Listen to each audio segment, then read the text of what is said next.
My background's in photo, and so most of my stuff is photography. It's all staged and set up. I've kind of always thought that if I wasn't going to be a photographer, I'd be a sculptor. And it deals a lot with relationships and psychoses. My last series that I've been working on is called How I Will Die.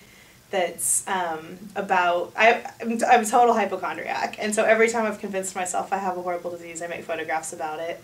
And so that series, right, I kind of am wrapping that up right now.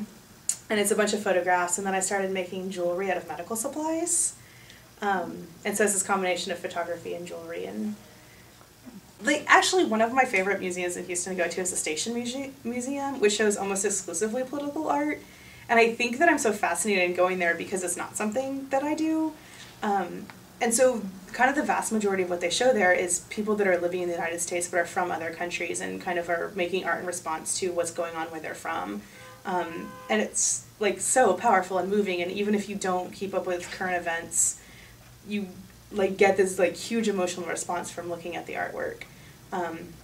So in terms of the role of politics and art, I kind of approach it from a observer point of view rather than a creator point of view.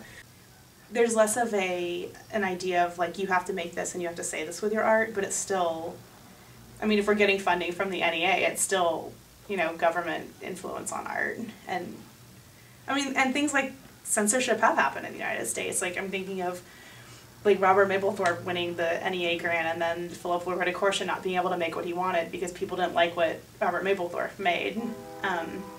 And so even though, I mean, it claims to be you can make whatever you want, I mean, that's not necessarily the case.